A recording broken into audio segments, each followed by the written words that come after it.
ও মায়েরা, বাচ্চারা সব ছুটে ছুটে গিয়ে পয়সা দিচ্ছে আর ফল দিচ্ছে, ফল খাচ্ছে। ভগবান ওই দৃশ্যটা দেখছে, মনে মনে ভাবছে আমি একবার যাব,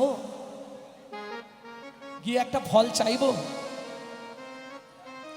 শুনি ব্রজ শিশুধায় ফল কিনে কিনে খায়, শুনি ব্রজ শিশুধায় ফল কিনে কিনে খায়। বেতন লইয়া পর থেকে থেকে গো, বেতন লইয়া করো বেটে, ও বেটে গো। ভগবান দেখলেন সবাই পয়সা দিয়ে ফল নিচ্ছে, আমার কাছে তো পয়সা নেই, তবু একবার গিয়ে বলি যদি একটা ফল দেয়।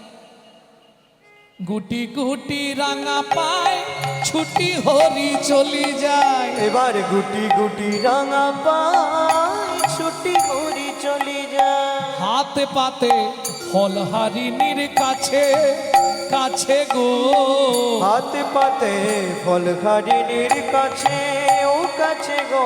বলে একটা ফল দাও না, একটা ফল দাও না, বড় ক্ষুধা লেগেছে গো, একটা ফল দাও না। আমার বড় ক্ষুধা লেগেছে গো, আমি ক্ষুধার জ্বালা সইতে নারী, হরি হরি হরি। লেগেছে গো, ক্ষুধার জ্বালা সইতে নারী, বড় ক্ষুধা লেগেছে গো। একটা ফল দাও না, একটা ফল দাও না, একটা ফল দাও না।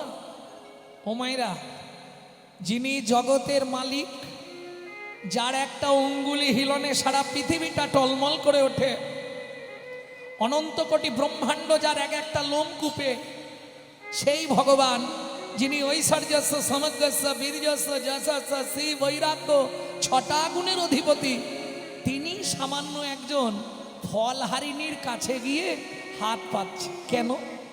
এটা মেনে নেওয়া যাবে?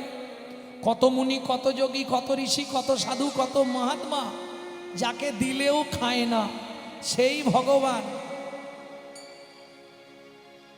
হাত পেতে ফল ভিক্ষা চাইছে, কি করবে? কেন? চলুন শ্রীমদ্ ভাগবত কি বলছে শুনি। পূর্বের প্রতিশ্রুতি প্রতিশ্রুতি করিতে পূরণ, করিতে পুরাণ, হাতে পাতি ফল মাগে, ফল মাগে। ও যদু নন্দ, ও যদু নন্দ, মালিকের পারমিশন নিয়ে এসো, তবে বুঝতে দিয়েছে, পারমিশন নিয়ে আসতে হবে মালিকের। পূর্বের প্রতিশ্রুতি, কার প্রতিশ্রুতি, কিসের প্রতিশ্রুতি, সেটাই শুনবো আজকে। চলুন একটুখানি শুনে আসি। চন্দ্রকান্ত নামে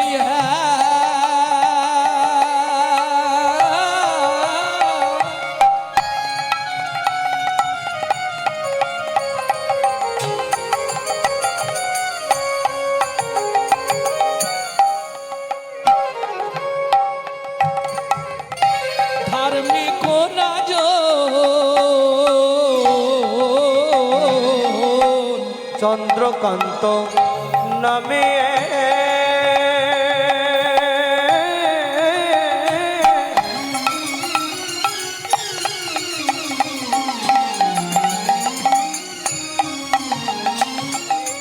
ধার্মিক রাজন। ও মায়েরা, রাজার নাম কি বললাম? চন্দ্রকান্ত। কোথাকার রাজা? চন্দ্র বংশের রাজা, প্রজার জীবন। চন্দ বংশের রাজা, প্রজার জীবন। হেমকান্তা স্ত্রীতা অতি গুণবতী, ত্রিভুবনে তার মতো নাহি আর সতে পাবে, নাহি আর সতে পাবে, নাহি আর সতে। অভাব বলতে সংসারে কিচ্ছু নাই, প্রজাদেরকে পুত্র স্নেহে লালন পালন করে রাজা চন্দ্রকান্ত, প্রচুর ঐশ্বর্যের মালিক।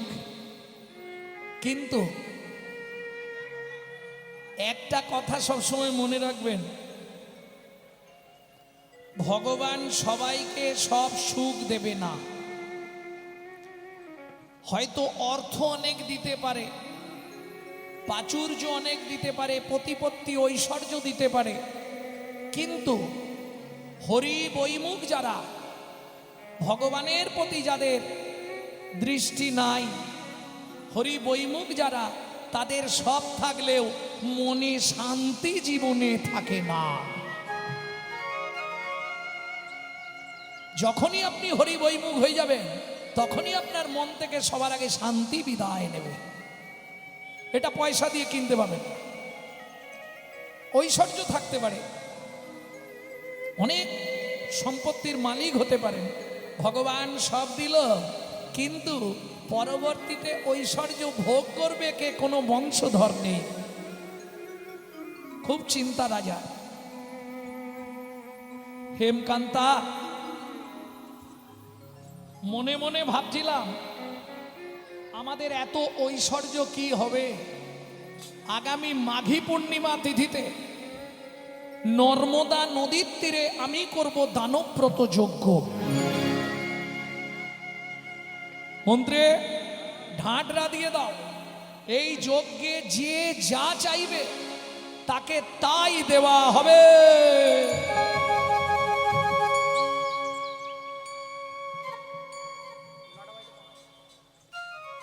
যে যা চাইবে তাকে তাই দিয়ে দেবো, কোনো চিন্তা নেই। কি হবে আমার সম্পত্তি?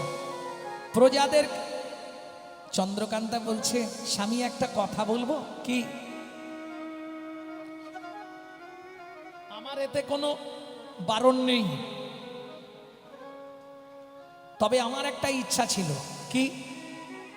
তোমার যখন এতই সম্পত্তি আছে, আজ থেকে ঘোষণা করে দাও, আমাদের রাজ্যে যেন গরিব কেউ না থাকে, সবাইকে বড়লোক করে দেওয়া হোক। কি? যার মাটির বাড়ি আছে পাকা বাড়ি করে দেওয়া হবে। এখন যদি বলে অমুক তারিখে দান দেওয়া হবে, কিছু মনে করবেন না, যে মধ্যবিত্ত সেও সেদিন ভিখারি সাজবে।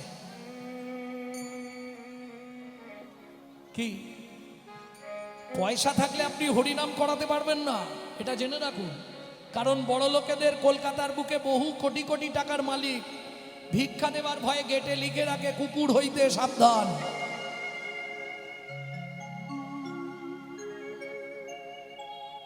কেন? মহাজন বলছে, ভিখারি বৈষ্ণব তুমি দুঃখ পেও না, ও যে কাজ করে পয়সা রোজগার করে, ওর পয়সা কুকুরে খাওয়ার জন্য, সাধুগুরু বৈষ্ণবের সেবায় লাগার জন্য নয়।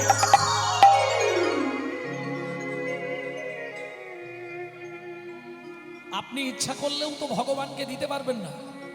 শাস্ত্র বলছে, পূর্ব পূর্ব জন্মের যদি এক লব সুকৃতি রয়, তবে তার গৃহে একদিন হরিনাম হয়।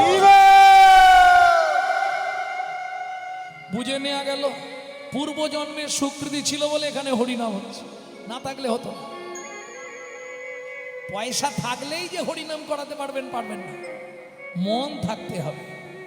আপনারা নিশ্চয়ই এখানে এসে রাধা মাধবকে দর্শন করেছেন, বিগ্রহটা দেখলেই মন প্রাণ ভরে যাবে। দেখুন গিয়ে, আমি দেখে 5 মিনিট দাঁড়িয়ে গেছিলাম ওখানটায়। হ্যাঁ, মানে যে বিগ্রহটা প্রতিষ্ঠা করেছে বা যে যারা খরচা করে বসিয়েছে, তার মন আছে বাবু। অপূর্ব বিগ্রহ, বিগ্রহটার এত সুন্দর, আহা, চোখ ফেরানো দায়। চোখটা ফিরিয়ে আনা খুব কষ্টকর। এটা তো সবাই বুঝবে না, যার বাড়ি বিগ্রহ আছে সে বুঝবে। আমার মন্দিরে বিগ্রহ আছে তো, আমার গৃহে মন্দির আছে তো, যার ফলে বুঝবে। যাদের মন্দির আছে, বিগ্রহ আছে, তারা বুঝবে। বিগ্রহটা দর্শন করলে প্রাণ কেড়ে যাচ্ছে। দেখতে দেখতে মাঘী পূর্ণিমার দিন, চলো দেরি করো না, বেরো। স্ত্রীকে নিলেন, রাজা নিজে এসে বসলেন নর্মদা নদীর তীরে। মন্ত্রী, সব গুছিয়েছ তো? যে যা চাইবে ফিরে যাবে না তো? বেশ, সব লাইন দিয়ে প্রজারা দাঁড়িয়ে গেল। কার কি চাই একে একে জিজ্ঞেস করি। বাবাজি, আপনি কি নেবেন? বাহ, প্রথম থেকেই শুরু। বাবাজি বলছে আমাকে একটা গোবিন্দ মন্দির করে দিলেই হবে। মন্ত্রী, মন্দিরটা করতে যা খরচ ওকে দিয়ে দিও। তুমি কি নেবে? আমার খাবার দাবার হলেই হবে।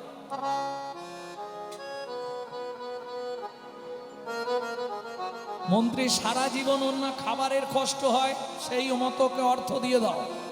রতনলাল, তোমার কি চাই? রাজামশাই আমাকে বস্ত্র দেবে। মন্ত্রী, ওকে অর্থ দিয়ে দাও, সারা জীবন যেন বস্ত্রের কষ্ট না পায়। তুমি কি নেবে? 10 বিঘে জমি, 2টো হালের গরু। ভালো বুদ্ধি, হাল করে খাবে। মন্ত্রী, ওকে জমির ধারে নিয়ে যাও, যে জমিটা ওর পছন্দ সেই জমিটা ওকে দিয়ে দাও। লোভে পাপ, পাপে মৃত্যু। মন্ত্রী নিয়ে গিয়ে হাতে একটা শুলো দিয়েছে। তোমার যতটা দরকার গিয়ে পুঁতে দাও, এই জমিটাই তোমার, যাও। 10 বিঘে, 15 বিঘে, 20 বিঘে। মন্ত্রী বলছে 20 বিঘে হয়ে গেল, আর যেও না গো। আর কি হবে, বুড়ো বয়স তোমার, আর জমি নিয়ে কি করবে? বলে জমিদার বলেছে যতটা দরকার আর একটু নিয়ে নি। 25 বিঘে, 30 বিঘে, 35 বিঘের মাথায় গিয়ে পাটি মুখ থুবড়ে পড়ল। মন্ত্রী ফিরে এলো, জমিদার জিজ্ঞেস করলো, মন্ত্রী জমি পেয়েছে? বলে মহারাজ, ইচ্ছা ছিল 35 বিঘে, পেল মাত্র 3.5 হাত। পরের জায়গা, পরের জমি, ঘর বানাইয়া আমি রই, আমি তো এই জমির মালিক নই। ও দয়াল রে, আমি তো এই জমির মালিক না। ও বিধি রে, আমি তো এই জমির মালিক নই। প্রথম যেদিন ভবে এলাম, তুমি দিলে নতুন ঘর।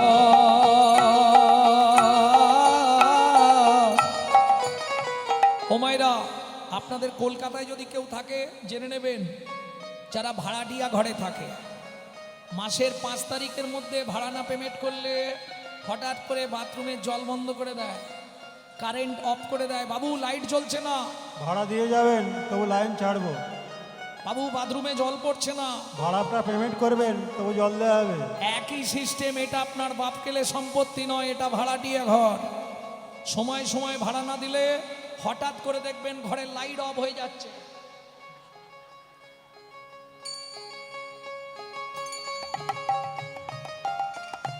কোথাও কিছু নেই, বাথরুমের জল বন্ধ, পেট ফুলে জয় ঢাক। প্রথম যেদিন ভবে এলাম, তুমি দিলে নতুন ঘর।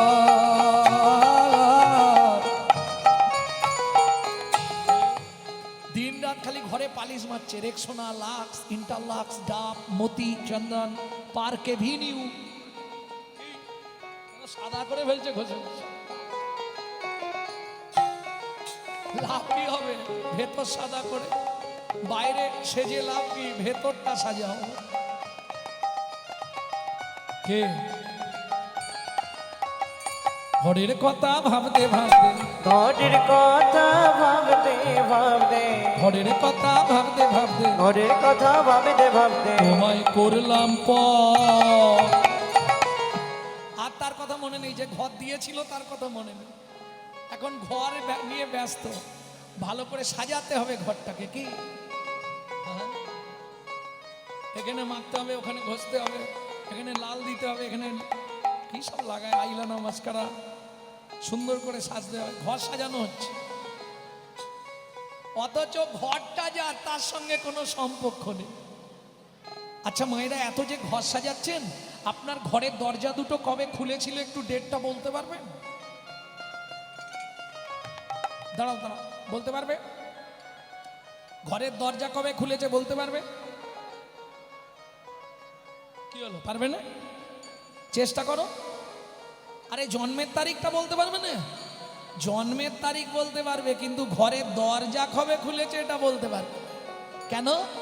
মায়ের পেটে থাকাকালীন দরজা খুললে তবে শিশু বাইরে আসার জন্য ছটফট করে। আচ্ছা, খোলার ডেট তাহলে বলা যাবে না, বাদ দিয়ে দিন। বাইরে যেটা দেখছেন সেটা তো বলতে পারবেন। আপনার বন্ধের ডেটটা বলুন, কবে বন্ধ হবে?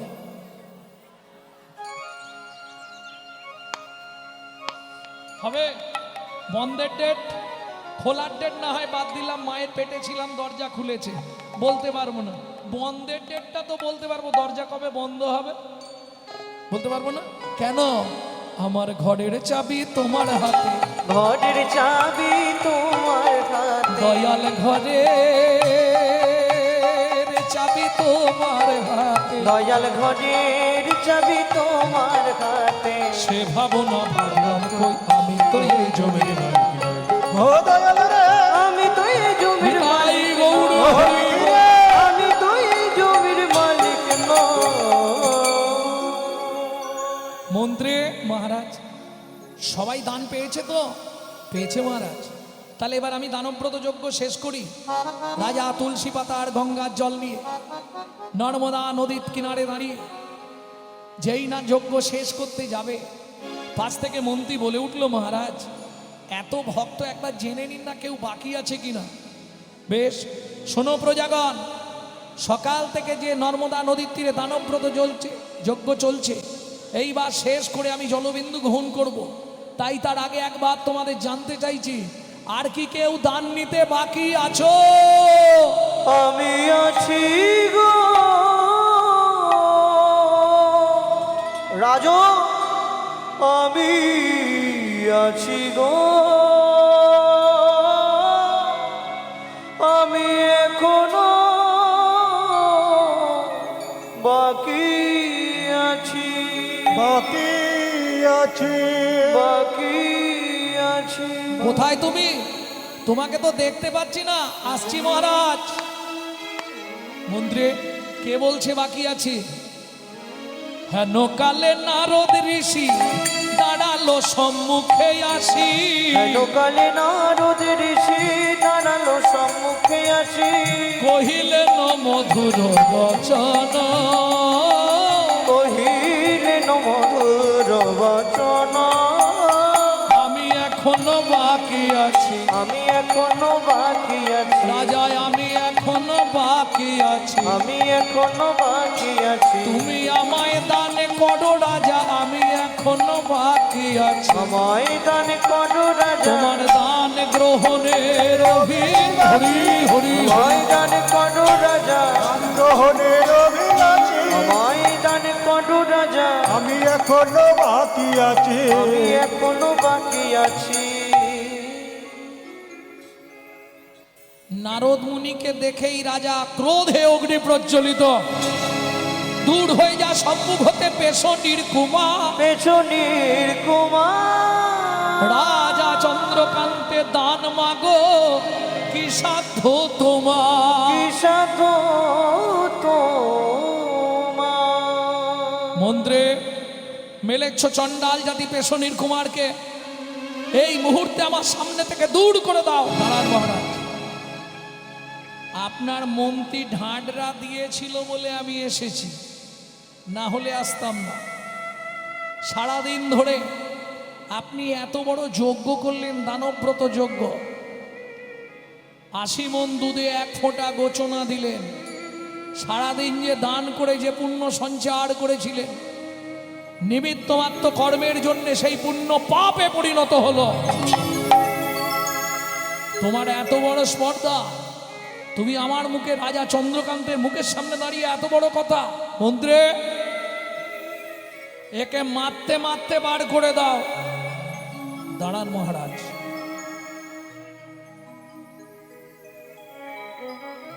অতি দর্পে হত লঙ্কা, অতি মানে চকৌরবা, অতি দানে বলি হতো, অতি অহংকার কোনোদিন ভালো নয়। অতি অহংকারী ছিল রাবণ, শেষ। অতি অহংকারী ছিল কৌরবরা, শেষ। অতিরিক্ত দান করতে গিয়ে বলি মহারাজ পাতালে। অতিরঞ্জিত কোনো কিছুই ভালো নয়। আমি চলে যাচ্ছি, তবে যাবার সময় আমি নারদ মুনি একটা কথা বলে যাচ্ছি আপনাকে। আজকে যে পাপ আপনি করলেন, এর জন্যে আগত জন্মে আপনাকে চণ্ডালের ঘরে জন্ম নিতে হবে। যেই না বলেছে, ও মায়েরা, একটা নারী পারে পুরুষকে বাঁচাতে, আর একটা নারী পারে পুরুষকে মেরে ফেলতে। নারী স্বর্গের দুয়ার, আবার নারী হয় নরকের দ্বার। বুঝে নেওয়া গেল? ভোজনে জননী, সোহাগে ভগিনী, রমণে রমণী, এরা যদি কৃপা করে বাঁচালেও বাঁচাতে পারে, মারলেও মারতে পারে, স্বর্গও দেখাতে পারে, আবার নরকেও থাকে। না বলাই ভালো, বাড়ি যেতে হবে। ভক্তমণ্ডলী, ভক্তিমতী মায়েরা, অতএব খুব সাবধান। রাজা চন্দ্রকান্তের স্ত্রী হেমকান্তা দেবী দূরে দাঁড়িয়েছিল। যেই না নারদ মুনি বলা, ছুটতে ছুটতে এসে নারদ মুনির চরণে আছাড় খেয়ে পড়ল। ও গো মুনিব,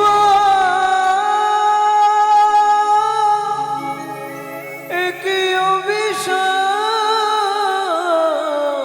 তুমি দিলে,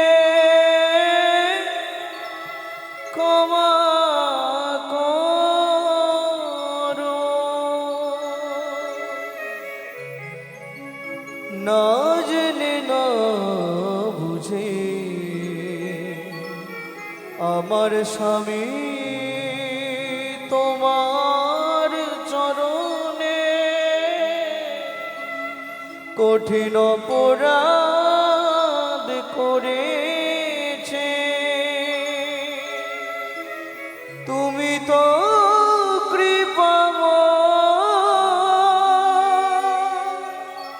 করুণা করে এই অভাগীরে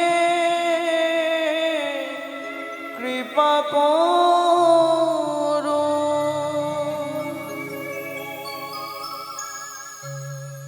ওঠো মা, চরণ ছেড়ে ওঠো।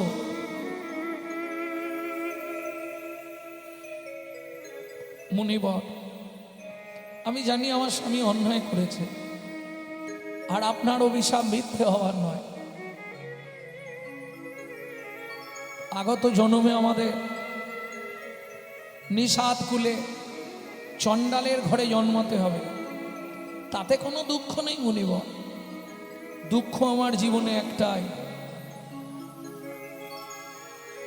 জানি না কোন পাপের কারণে এ জন্মে আমি সন্তানের মা হতে পারলাম না।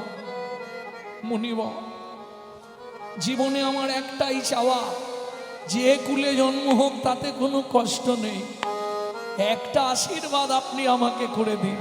কি? একটি সন্তান পাই যেন মুনি, সে তো হরি ভক্ত হয়। একটি সন্তান পাই যেন মুনি, সে তো হরি ভক্ত হয়। আমি একটি সন্তান পাই যেন মুনি, সে তো হরি ভক্ত হয়। একটি সন্তান পাই যেন মুনি, সে তো হরি ভক্ত হয়। তুমি এই কৃপা করো মুনি, তুমি এই কৃপা করো মুনি, ত্রিভুবন করে যায়। একটি সন্তান পাই যেন মুনি, সে তো হরি ভক্ত হয়। একটি সন্তান পাই যেন মুনি, সে তো হরি ভক্ত হয়। তথাস্তু মা। ভগবান তোমার মনের ইচ্ছা পূর্ণ করবে। এত বলি নারদ মুনি করিল গমন। এত বলি নারদ মুনি করিল গমন। আস্তে আস্তে আস্তে। আচ্ছা, আপনারা শুনেছেন নারদকে রাজা চন্দ্রকান্ত কি বলে গালি দিল? শুনেছেন কি? পেশনির কুমার, দাসীর পুত্র। সত্যি কি তাই? কিন্তু আমরা তো জানি পুরাণে বলছে নারদ নাকি ব্রহ্মার ছেলে, বলছে না? হ্যাঁ, নারদের কবার জন্ম হয়েছিল? বেশ,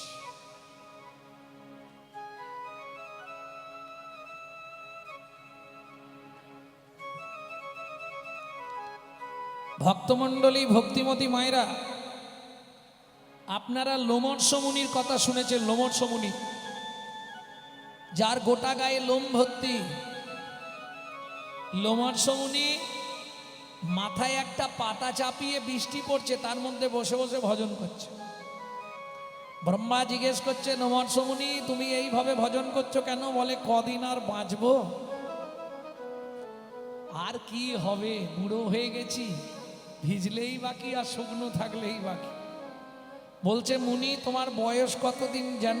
তোমার পরমায়ু কত যেন? কি কত? না, তোমার শরীরে যত লোম তত বৎসর তোমার পরমায়ু। তা গোটা গায়ে লোম ভর্তি তো, যার জন্য লোমর্ষ মুনি। সেই লোমর্ষ মুনি যখন নারায়ণ শিলাকে প্রতিষ্ঠা করলো গৃহে, একজন দাসী ছিল, নাম তার সৌবানী দেবী। ভালো করে শুনে নিন, খুব কম বয়সে বিধবা হয়ে গেছিল সৌবানী দেবী। লোমর্ষ মুনির মন্দিরে দাসীর কাজ করে। মন্দিরে দাসীর কাজ মানে বোঝেন তো? ওই মন্দির মুছে দেয়া, বাসন মেজে দেয়া, ভোগ রান্না করে দেওয়া। দেখতে দেখতে প্রায় 3 বছর হলো। লোমর্ষ মুনি বলছে, মা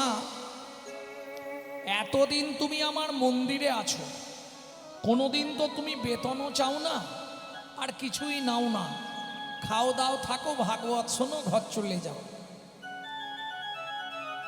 তা তোমার কি কোনো কিছুর প্রয়োজন হয় না? সুযোগ যখন পেয়েছি আর ছাড়ছি না। দেবেন বাবা? বলো মা তুমি কি নেবে? যা চাইবো তাই দেবেন? নিশ্চয়ই দেবো, তবে চাইবার আগে মনে রেখো তুমি কিন্তু বিধবা। ঠিক আছে, তাই কাল আমি যখন নারায়ণকে স্নান করিয়ে, নারায়ণের চরণে তুলসী দান করে, নারায়ণের চরণ বাসি তুলসীগুলো নিয়ে বাইরে বেরোবো, সেই সুযোগে তুমি চেয়ে নিও, আমি দিয়ে দেবো। লোমর্ষ মুনি নারায়ণের সেবা করতে ঢুকলেন। সৌবানী দেবী ঠাকুর মন্দিরের বাইরেটা আঁচল পেতে বসে আছে। বেরোলেই চাইব। লোমর্ষ মুনি নারায়ণের সেবা পূজা সেরে ওই বাসি তুলসী পাতা দুটো হাতে নিয়ে বেরোচ্ছিল, সেই সুযোগে সৌবানী দেবী চেয়ে ফেললো, বাবা বলো মা আপনি যে দেবেন বলেছিলেন? হ্যাঁ, কি নেবে তুমি? অন্য কিছু চাইবো না, আমার একটা সন্তান চাই। স্তব্ধ হও বালিক, তোমার এত বড় স্পর্ধা, তোমাকে আগেই বলেছিলাম তুমি বিধবা। আমি দিলে দিতে পারি, কিন্তু জগৎ বলবে সবাই আমার সন্তান তোমার গর্ভে। মেনে নিতে পারবে? এই কলঙ্কের বোঝাটা মাথায় নিয়ে বাঁচতে পারবে? কাঁদতে কাঁদতে সৌবানী দেবী বলল, বাবা জগতে কে কি বলল তা তো আমার দেখে লাভ নেই, দেখার মালিক তো দেখছে, তিনি যা বলবে সেটাই ঠিক। যদি দিতে হয় তাহলে আমাকে একটা সন্তান আপনি দিন, সে যেন বিশুদ্ধ হরি ভক্ত হয়। কি করবে লোমর্ষ মুনি? মুশকিলে পড়লেন। হাতে তুলসী পাতা দুটো ছিল, দিয়ে বলে মা এই তোর হাতে তুলসী দুটো দিলাম, তুই যা ভাববি সেটাই ফলবে, এই নে। তুলসী পাতা দুটো হাতে নিয়ে সৌমানী দেবী বলছে, ভগবান তোমার মতো একটা সন্তান আমায় দিও।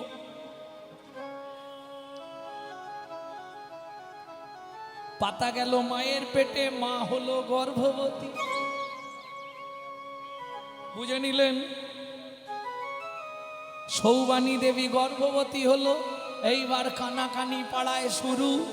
মেয়েদের তো কাজ নেই, কম্ম নেই, এইটুকুকে এত বড় করবে। এই এটা সত্যি না? হ্যাঁ, এরা এইটুকু যদি কথা পায়, এত বড় শুনেছিস?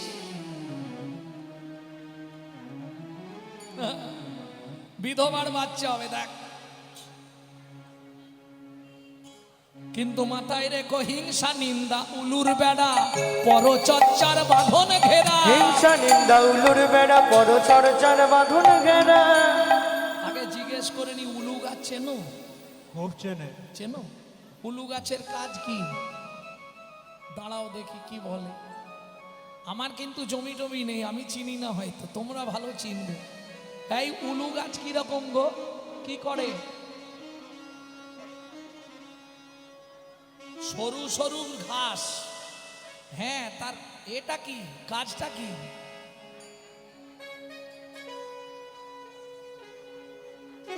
মোট বাঁধা হয় নাকি? ঝাঁটা তৈরি হয়? কি হয়? খাওয়া দাওয়ার জিনিস? তাহলে বলতে পারছো না তো? ধান গাছের মতো? ধুস। আরে উলু গাছ হয়টা কি সেটা জিজ্ঞেস করছি। কি কাজে লাগে? কোনো কাজে লাগে না তো।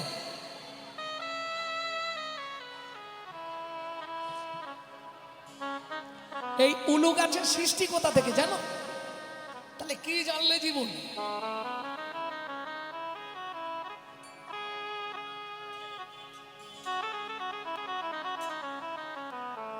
উলু গাছ জন্মেছিল কি করে জানো? জানো না? হরি বল, হরি বল।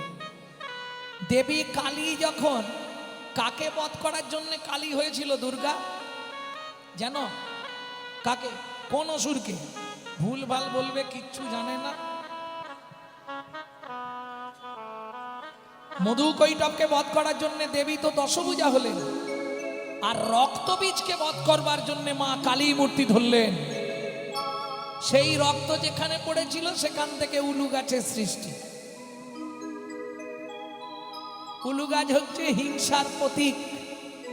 ও গায়ে লাগলেই তুমি যখন উলু বন দিয়ে চলে যাবে, কিচ্ছু বুঝতে পারবে না, কিচ্ছু বুঝতে পারবে না। বাড়ি এসে দেখবে পুরো রক্তের মতো চেরা চেরা দাগ হয়ে গেছে। হয় না? হয় না?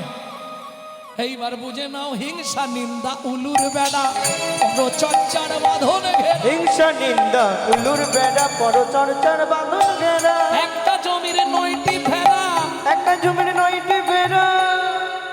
জমির বাড়লো ভাবনা দিনে দিনে। আগে উলু গাছ হাঁটাও, না হলে ভাই চাষ হবে না হৃদয় জমিনে। গুরু বিনা চাষ হবে না হৃদয় জমিনে। বুঝে নিলে? এবার নারীর কাজ কানাঘুষো হচ্ছে।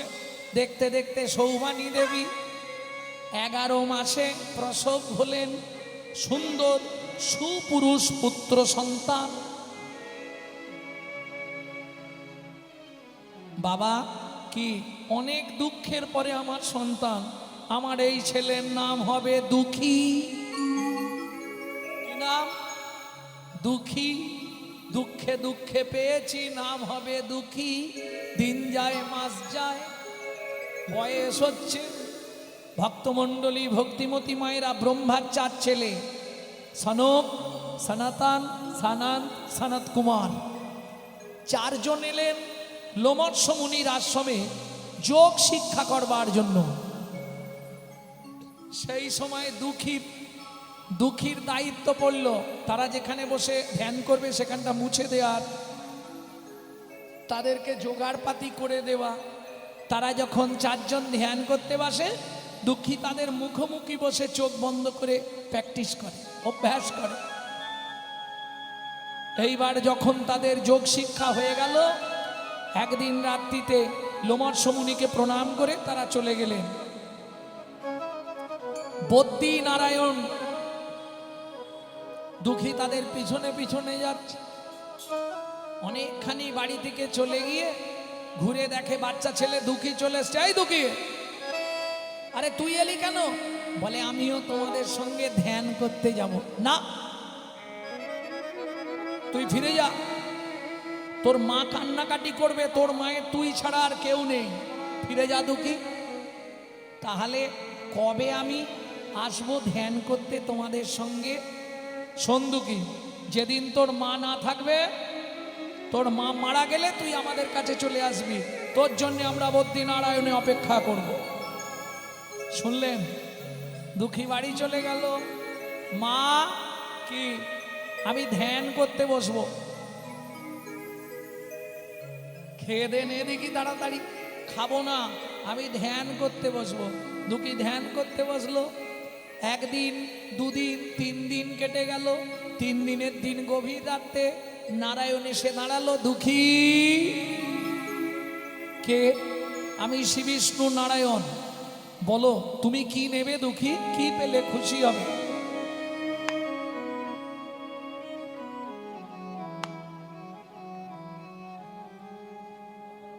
কি হলো, চুপ কেন? বলে ভগবান যা চাইবো তাই দেবে। নিশ্চয়ই দেব, তুমি যা চাইবে তাই দেব। দুঃখী বলে মাথা ছুঁয়ে বলো।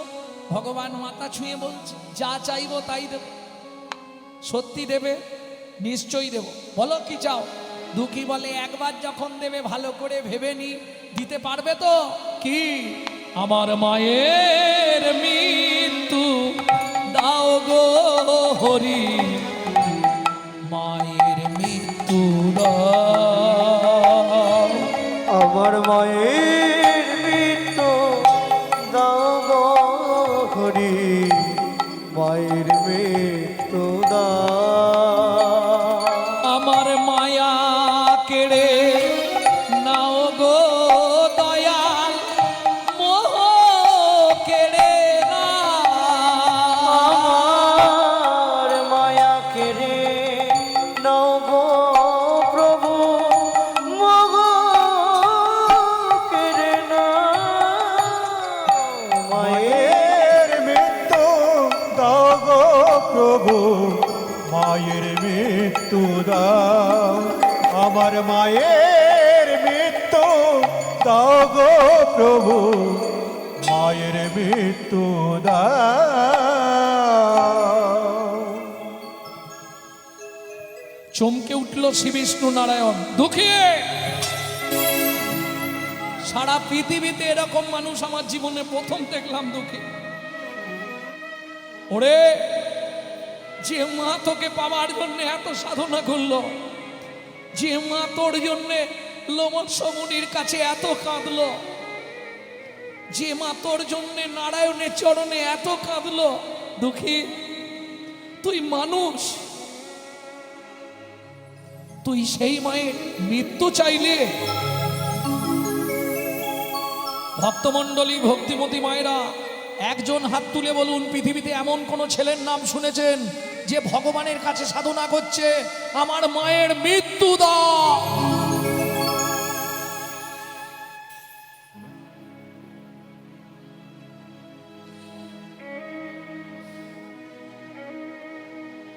ভগবান কাঁদছে।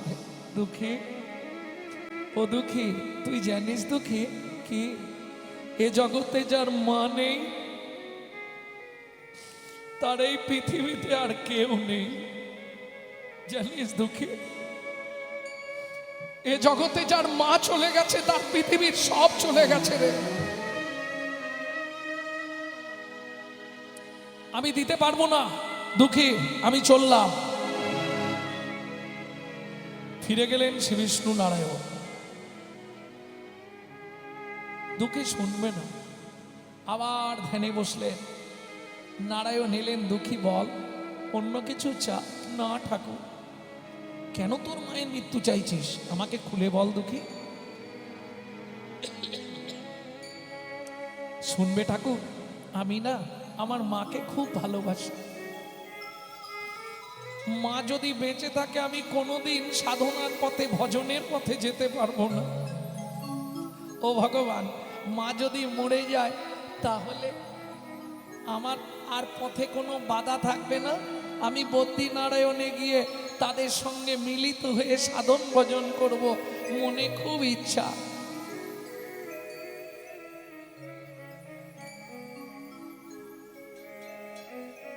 দুঃখী, অন্য কিচ্ছু চাইবি না? না, আমি তো বললাম মায়া কেড়ে নাও গো হরি, আমার মোহ কেড়ে না। আমার মায়া কেড়ে নাও গো হরি, মোহ কেড়ে না। আমার মায়ের মৃত্যু দাও গো হরি, মায়ের মৃত্যু দাও, আমার মায়ের মৃত্যু দাও গো হরি, মায়ের মৃত্যু দাও।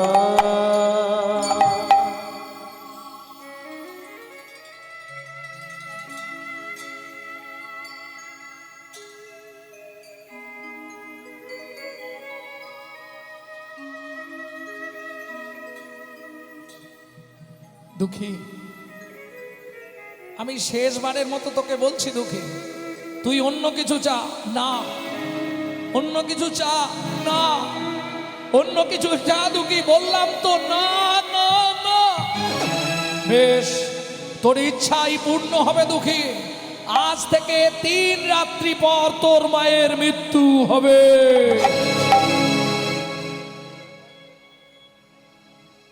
আশীর্বাদে করি হরি, চলিলে নতরা করি।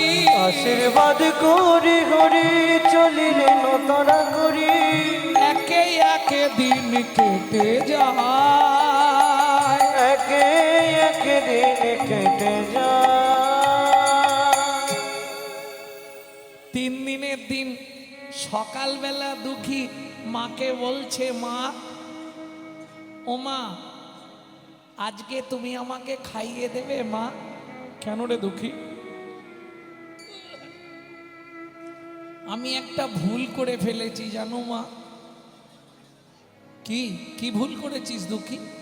ওটা তোমায় বলা যাবে না। সেই ভুলের জন্যই আমি দিনরাত কাঁদছি।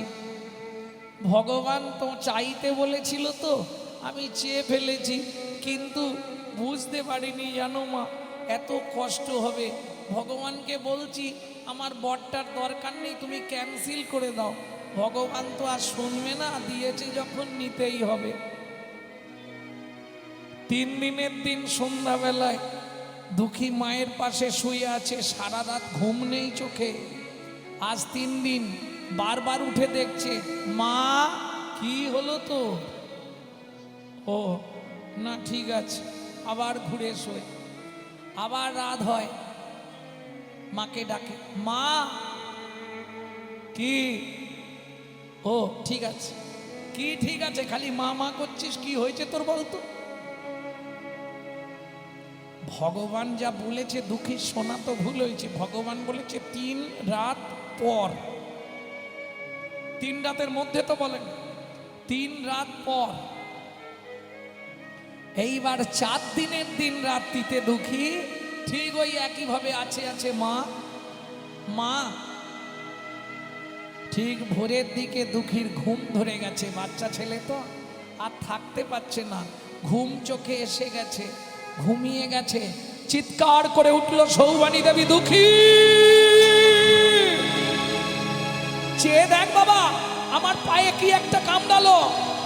বিষধর সর্প ছোবল দিয়ে বিছানা থেকে নেমে যাচ্ছে কালকে উঠে সাপ।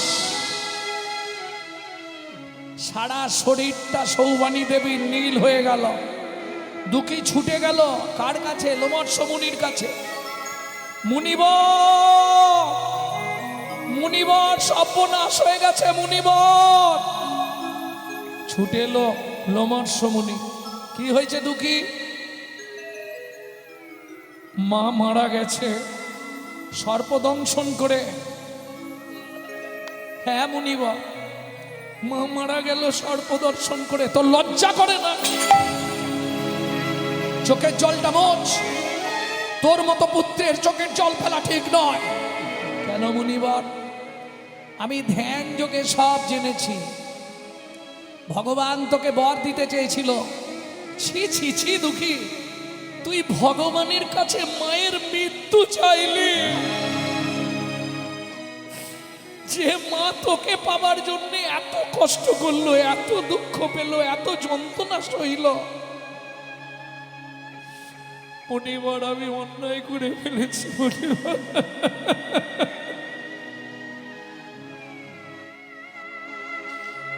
আমাকে ক্ষমা করে দিন মুনিবর, আমি অন্যায় করে ফেলেছি।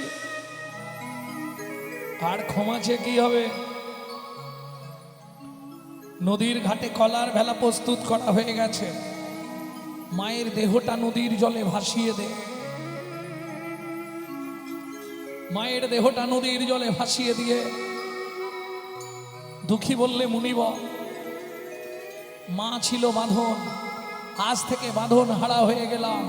প্রণাম জন্মভূমি, প্রণাম মুনিবর, আমি চললাম সাধনার নিমিত্তে। কোথায়? যেখানে চতুষ্ষণ ব্রহ্মার 4 ছেলে সাধনা করছে, দুঃখী সেই পথে চলেছে গভীর অরণ্যে। আর কত দূর বলো হে ঠাকুর তোমার মধু শান্তি ধাম।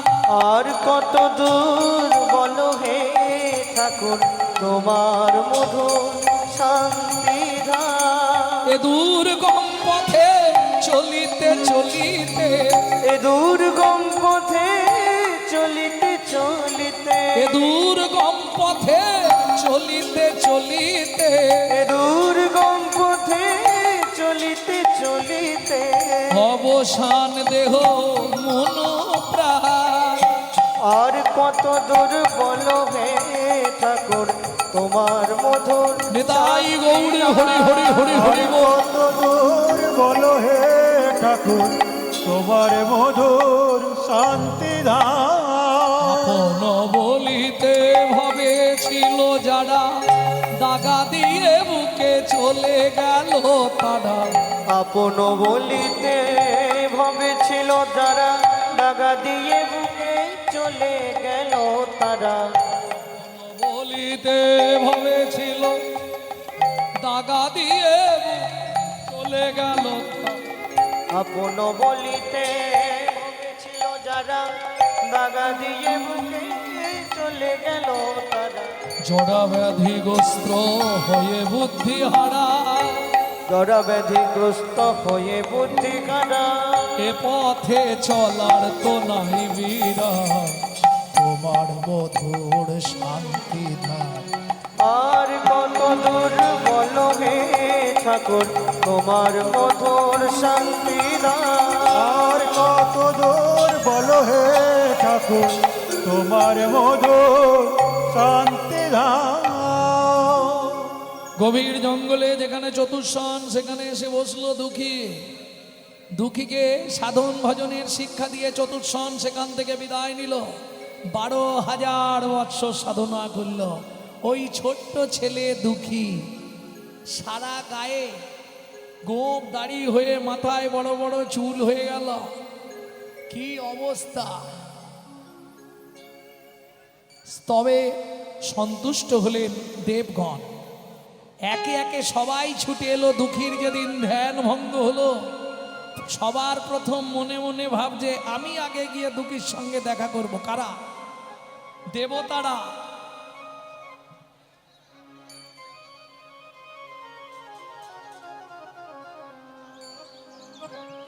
সবার প্রথম চললেন কে? সৃষ্টিকর্তা। কে তিনি? ব্রহ্মা। সবার আগে এসে দাঁড়ালেন ব্রহ্মা। দুঃখী ব্রহ্মর্ষিদেব, আপনি আমার কাছে এসেছে কি এমনি? তোমার সাধনা আমাকে টেনে এনেছে দুঃখী। আজ থেকে আমি তোমার কাছে ঋণী হয়ে গেলাম। আজ থেকে তোমার দুঃখী নাম মোচন হইল। মোচন হইল। আমি তোমার নতুন নাম দিচ্ছি, নারদ বলি তব নাম বিধিত হইল। বিদিত হইল। এই নাও আমার হাতের কুমণ্ডল। ব্রহ্মা দিলেন কুমণ্ডল। এইবার কে আসছে? দেবাদিদেব মহেশ্বর আপন রুদ্রাক্ষ মালা দুঃখীর গলে দিল। শ্রীহরি বলিয়া দুঃখী নাচিয়া উঠিল। শ্রীহরি বলিয়া দুঃখী নাচিয়া উঠিল। সরস্বতী বিনা দিয়া বলিল বচন। সরস্বতী বিনা দিয়া বলিল মোচন। সরস্বতী বিনা দিয়া বলিল বচন। সরস্বতী বিনা দিয়া বলিল মোচন। বিনা যন্ত্রে গান করে মাতা হে ভুবন। বিনা যন্ত্রে গান করে মাতা ভুবন। তাহলে এতদিন নাম ছিল দুঃখী, আজ থেকে নাম হলো কি নাম? নারদ মুনি। জেনে গেলেন আসল তত্ত্ব হলো এটাই। তাহলে রাজা চন্দ্রকান্ত ভুল বলেন তো? দাসীর পুত্র, পেশনির কুমার, সত্যি কি দাসীর পুত্র? ভগবানের চরণ তুলো শিখে তবে সৌমানী দেবী গর্ভবতী হয়েছিল, প্রমাণ করে দিলাম।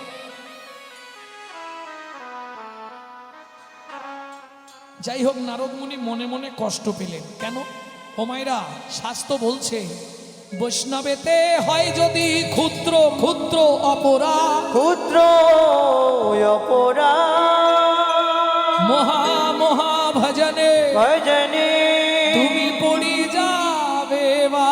পড়ি যাইবা।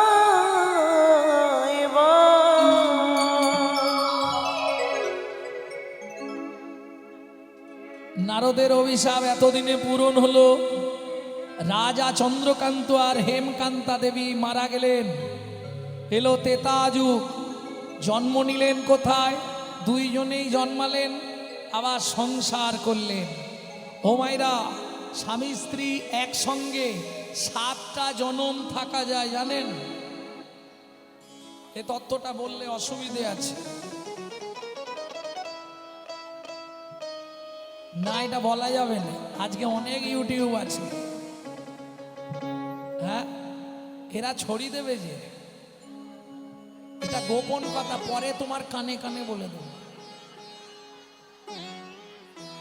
স্বামী স্ত্রী একসঙ্গে 7টা জনম থাকতে পারবে। কি করলে? বলবো, পারবে না, শুধু শুধু শুনতে চাইছো। বলবো, 21 বছর নির্জলা একাদশী ব্রত করতে হবে। ব্যাস। বলে বৈষ্ণব হইতে মোর মনে ছিল সাত, 3 শ্লোক পড়ে হয়ে গেলাম বাদ।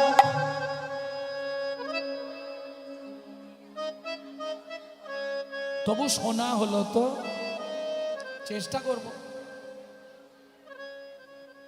না না, বুঝে না, না বুঝে কেউ শুনিতে শুনিতে সেও তার হয় চৈতন্য উদয়। লীলা কথা বুঝতে না পারলেও শুনতে শুনতেই কৃপা হয়ে যায়। কি প্রেম সে বলো চৈতন্য মহাপ্রভু কি।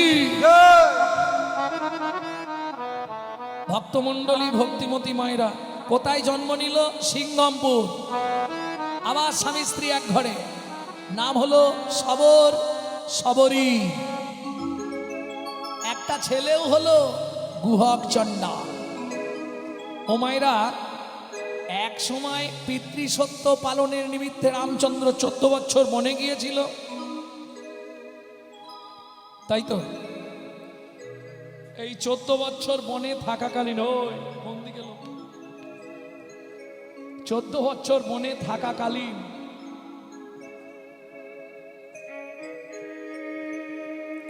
ভক্তমণ্ডলী, ভক্তিমতী মায়েরা, কার আদেশে বনে গেছিল রামচন্দ্র?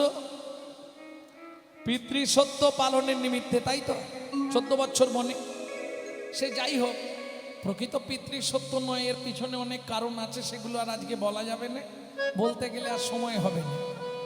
এই 14 বছর বনে থাকাকালীন একদিন রামচন্দ্র গভীর জঙ্গলে পড়লেন, যেখানে প্রচন্ড পিপাসার্থ। কেউ আছো একটু জল দেবে? সবরী মায়ের ছোট্ট ছেলে গুহক কচু পাতা ছিঁড়ে ওই চোখের জল বার করছে। কেন? এই যে ও লোকটা, এখানে জল কেউ তোমায় দেবে না, এখানে কোনো জল নেই, দাঁড়াও আমি দেখছি। কচু পাতাটা চোখের তলায় ধরেছে আর হাত দিয়ে চোখে রগড়া দিচ্ছে, জল বার করছে। রামচরণ সুখ ভজমন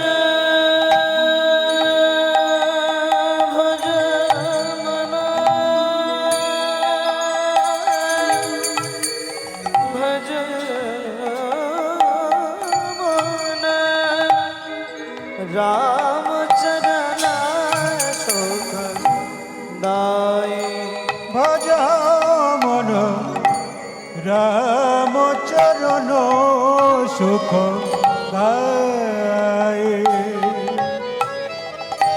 जाको चरणन में पासन उधार, जाको चरणन में पासन उधार, माधव तरनी शरणकारी, राम चरण सुख गाए। भज मन रामचरण सुख दाई ভজ মন হৃদয় গৌরী হরি রামচরণ বল। সুখ গায়ে। এই যে ও লোকটা, এই নাও একটু জল এনেছি, খেয়ে নাও। ভগবান কচু পাতায় এইটুকু জল দেখে হাসছে, দে ওইটাই খাই। হ্যাঁ রে খোকা, জলটা এমন কেন? পেয়েছো, তোমার ভাগ্য ভালো। এখানে কোথাও জল নেই, আমি নিজে চোখ থেকে জল বার করে তোমার তৃষ্ণা মিটালাম, বুঝলে? যেই বলেছে চোখ থেকে জল বার করে দিলাম, ছুটে গিয়ে রামচন্দ্র গুহককে বুকের মধ্যে জড়িয়ে ধরলো। আর যেই জড়িয়ে ধরলো, গুহক চিৎকার করে উঠলো, ঠাকুর! সর্বনাশ হয়ে গেল। কি রে? আমি চণ্ডাল, আমাকে জড়িয়ে ধরলে, তোমার জাত মরে গেল। কেন? পাড়ার লোকেরা বলে আমাদের ছুঁলে স্নান করতে হয়, তুমি আমাকেই ছুঁলে ঠাকুর? শোন গুহ, শাস্ত্র কি বলে জানিস? চণ্ডাল হোপি মুনি শ্রেষ্ঠ, হরি ভক্তি পরায় না। চণ্ডাল চণ্ডাল নয় যদি কৃষ্ণ বলে, যদি কৃষ্ণ বলে, ব্রাহ্মণ চণ্ডাল হয় যদি অসৎ পথে চলে, যদি অসৎ পথে চলে। তুই তোর চোখের জল আমায় খাইছিস, আজ থেকে তুই আমার বন্ধু হবি। ধ্যাৎ, তুমি কত বড়, আমি ছোট। তোমার নাম কি? আমার নাম শ্রী রামচন্দ্র, তোর নাম? আমার নাম গুহক।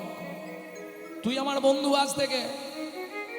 ঠিক আছে, আমি এখন চললাম। হ্যাঁ, কাঠ নিয়ে গেলে বাড়িতে রান্না হবে, মা প্রচুর পেটাবে, দেরি হয়ে গেছে। আহা, এত দেরি করে আসছে, সবরই মা তো একবারে রেগে আছে। গুহক, এত দেরি কি করছিলি জঙ্গলে? হ্যাঁ, এই কটা কাঠ নিয়ে এতক্ষণ ধরে কি? গুহক, এই গুহক, কি মা, তোর গায়ে একটা কেমন গন্ধ উঠছে রে? বিগণাভি কস্তুরীর গন্ধ, ভগবানের অঙ্গগন্ধ। খোকা, সত্যি কথা বল, এই গন্ধ তোর গায়ে এলো কোথা থেকে? আমি তো জানি। ও জানো মা, এর সঙ্গে আজকে বন্ধুত্ব হয়েছে। কি সুন্দর দেখতে লোকটাকে, জানো মা? তাকে চোখের জল খাইয়েছিলাম, সে আমাকে বন্ধু করে নিয়েছে, তার গায়ে এইরকম গন্ধ। খোকা সত্যি করে বল, সে তার নাম বলেনি? বলেছিল মা, আমার ঠিক মনে পড়, তবে কি একটা চন্দ্র বলেছিল, মনে করে বল। বলেছিল রামচন্দ্র। শবরী মা চমকে উঠল। কেন? শবরী মা হচ্ছে মতঙ্গ মুনির শিষ্য, যাদের আরাধ্য ভগবান হলেন শ্রীরামচন্দ্র। খোকা, আমি মা হয়ে তোর কাছে একটা আবদার করব বাবা। বলো মা। তোর বন্ধুকে একবার আমাদের বাড়ি নিয়ে আসবি? তুমি বললে আমি গিয়ে বলবো, আর না হলে মিথ্যে কথা বললে বন্ধু চলে আসবে। শোন বাবা, আমার জন্য না হয় দুটো মিথ্যে কথা বলবি, কিন্তু যখন মিথ্যে বলবি কানে হাত দিয়ে বলবি। হ্যাঁ, শিখিয়ে দিচ্ছি। যদি দাদার পকেট মারেন, অনেক বাড়িতে আছে না গিন্নিরা কর্তার পকেট মারে, সত্যি করে বলবে তুমি আমার পকেট থেকে পয়সা নিয়েছো। তুমি বিশ্বাস করো, তোমার পকেট থেকে একটা পয়সাও নেই। শুধু কানটা ধরে রাখবেন। কেন? কানে কে আছে? শ্রী গুরুদেব। গুরুদেবের চরণে ক্ষমা চেয়ে নেবেন।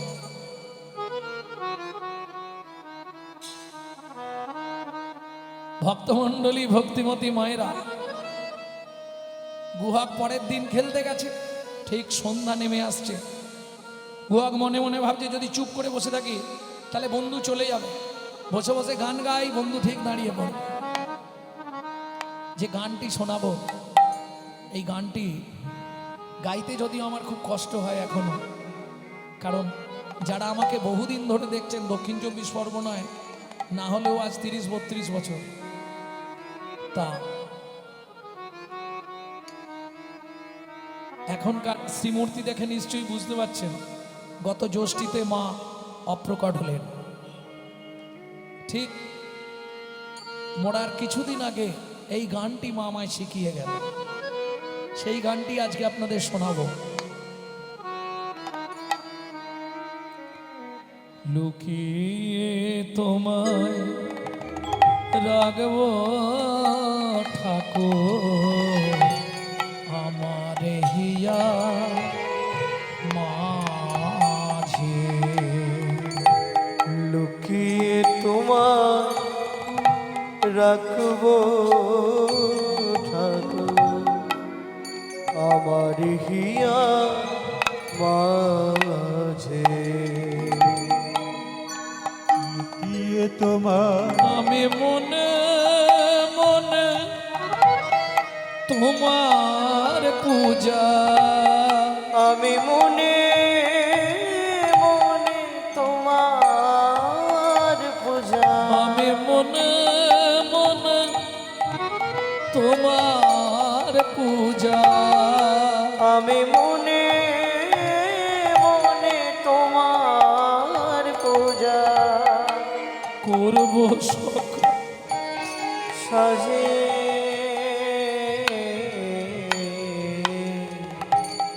আমার হিয়া মাঝে। লুকিয়ে তোমার রাখবো ঠাকুর, আমার হিয়ার মাঝে।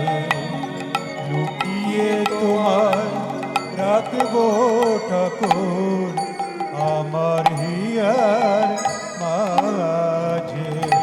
নাই বা যদি দেবদাসীরা তোমার মাথায় চামর ঢুলায়, নাই বা যদি দেবদাসীরা তোমার মাথায় চামর ধুলা, ক্ষতি কি তাই শঙ্খ ঘণ্টা নাই বা যদি বাজে,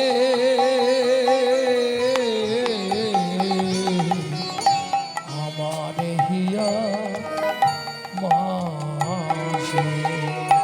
লুকিয়ে তোমার রাখবো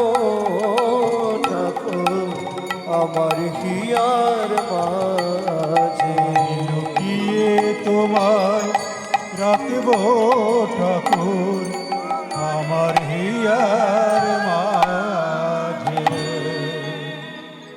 ও গুহক, সন্ধ্যা নেমে এসছে, তুই এখনো বসে আছিস?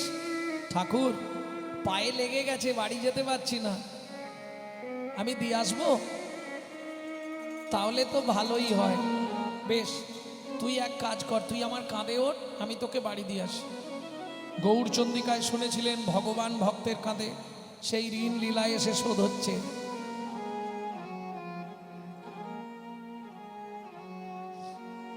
উঠবো কি করে? তুমি তো অনেক উঁচু। ঠিক আছে, আমি এখানটায় বসছি, তুই আমার পিঠে পা দিয়ে উঠে পড়। না না, ওরে বাবরে, তোমার গায়ে পা দিয়ে আমি উঠতে পারবো না। তাহলে কি করবি? আমি ওই গাছের ডালটায় বসছি, তুমি ওর নিচে গিয়ে দাঁড়াও, আমি টুক করে তোমার কাঁধে বসে পড়বো। হ্যাঁ রে গুহক, কি তুই যে বললি তোর পায়ে লেগেছে, তাহলে গাছে উঠবি কি করে? গাছে উঠতে পারবো, হেঁটে বাড়ি যেতে পারবো না। ভগবান বলছে, বাহ, বুঝতে পারলাম, ঠিক আছে তাই কর। গাছের ডালে উঠে গুহক বসলো, ভগবান গিয়ে নিচে দাঁড়ালো। গুহক দুই দিকে পা দিয়ে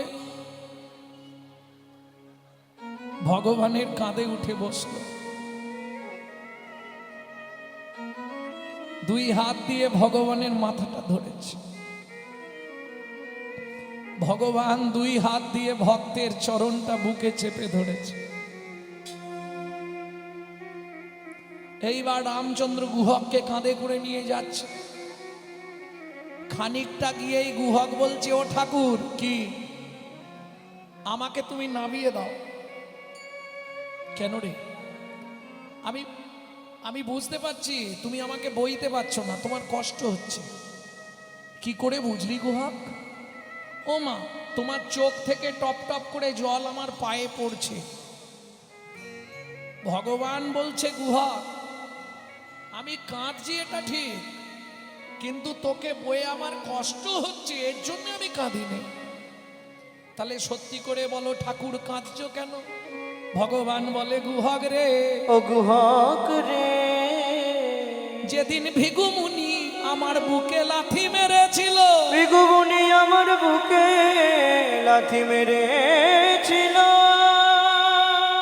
সেদিন ভিগুমুনির চরণখানি, ভিগুমুনির চরণখানি নিজের বুকে চেপে ধরে বলেছিলাম, ভিগুমুনি গো, ও গো ভিগুমুনি গো, তুমি লাথি মারলে তাতে কোনো ক্ষতি নাই, তাতে কোনো ক্ষতি না, কিন্তু একটা আশীর্বাদ করো, একটাই আশীর্বাদ করো, শুধু এ জন্মে নয়, এ জন্মে না, প্রতি জন্মে জন্মে ভক্তের চরণ পাই গো, প্রতি জন্মে জন্মে ভক্ত চরণ পাই গো, মুনিয়ে কৃপা করো মোরে, প্রতি জন্মে যেন ভক্তের চরণ পাই গো, তুমি কৃপা হরিবল হরিবল হরিবল। মোরে, যেন প্রতি জন্মে ভক্ত চরণ পাই গো, গুহক রে, তো আজ চরণ পেলাম, এ জন্মে আশা আমার পূর্ণ হলো গুহক রে প্রতি জন্মে আমার বন্ধু হবে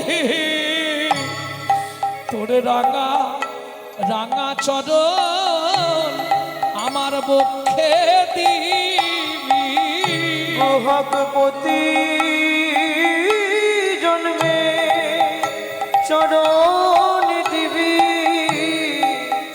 জন্মে জন্মে আমার বন্ধু হবি আমি আর কিছু চাইব না রে প্রতি জন্মে জন্মে তুই বন্ধু হবি আমি আর কিছু চাইব না রে তোরে রাঙা চরণ বক্ষে দিবি আমি আর কিছু চাইব না রে প্রতি জন্মে বন্ধু হবি আমি আর কিছু চাইব না রে তুই রাঙা চরণ বক্ষে দিবি শুধু এ জন্মে না তোরে রাঙা চরণ বক্ষে দিবি জন্মে নয় জন্মে জন্মে তোরে রাঙা চরণ বক্ষে দিবি বন্ধু এই কৃপা করো মোরে ও যখনই আনবে আমি হরিবল করতে কোনো অসুবিধা নেই। বললাম যখনই আনবে আমি হরিবল করে দেবো অসুবিধা নেই। হোক বললে হবে পরপর দল আছে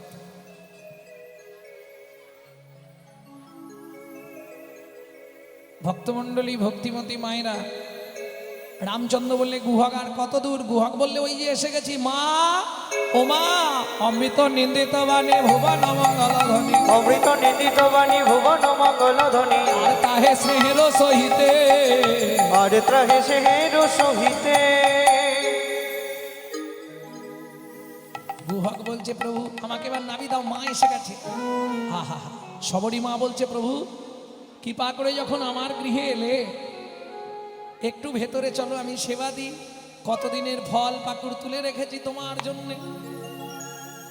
রামচন্দ্র বললে মা গো দুঃখ করো না পিতার আদেশ রাম 14 বছর বনে যাচ্ছিস কারো ঘরে না যাইবি কিছু না খাইবি 14 বছর মনে মনে ভ্রমণ করিবি ভ্রমণ করিবি আজ আমি খাবো না মা তবে কথা দিচ্ছি আগত দাপর যুগে আমি ব্রজেন্দ্রনন্দন কৃষ্ণ হব তুমি জন্ম নেবে মথুরার যমদা নগরে ফল বেচতে আসবে বৃন্দাবনে আমি কথা দিলাম সেদিন ফল চেয়ে খাবো সেদিন ফল চেয়ে খাবো যেদিন ব্রজেন্দ্র নন্দন হব সেদিন ফল চেয়ে খাবো ব্রজেন্দ্র নন্দন হব বলি মাগো তোমায় কথা দিলাম সেদিন ব্রজেন্দ্র নন্দন হব মাগো তোমায় কথা দিলাম আমি ব্রজেন্দ্র নন্দন হব সেদিন ফল চেয়ে খাবো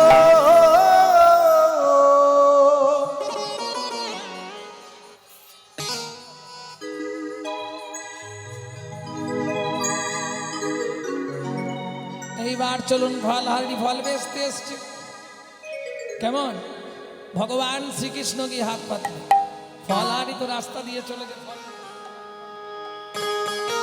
তোরাকে ফলে নিবি রে এলাম ফল বিকিতে তোরাকে ফল নিবি রে এলাম ফল বেচিতে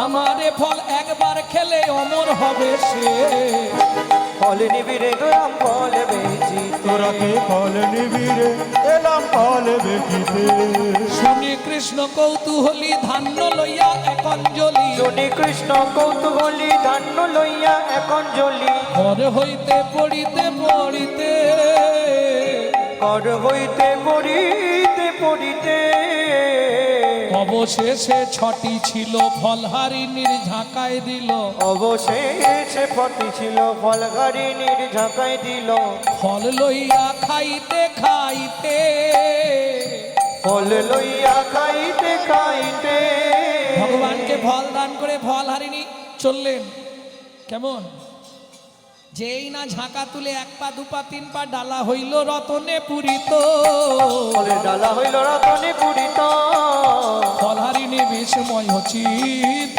ফলহারি নিবেশে ময়োচিত আপনায় আপনি কড়াইয়ে খে আপনায় আপনি কডায়ে গে দূরেতে রহল নীরবে ওগো দূরেতে রগল নীরবে এই খোকা দাঁড়া তবে তারে দেখাইলাই আপন স্বরূপ তবে তারে দেখাইলাই আপন স্বরূপ রসরাজ মহাভাব হয় দুই রূপ রসরাজ মহাভাব ভয় দুইর ভক্ত সনে ভগবানের মিলন ভক্তজনে ভগবানে মিলন হইল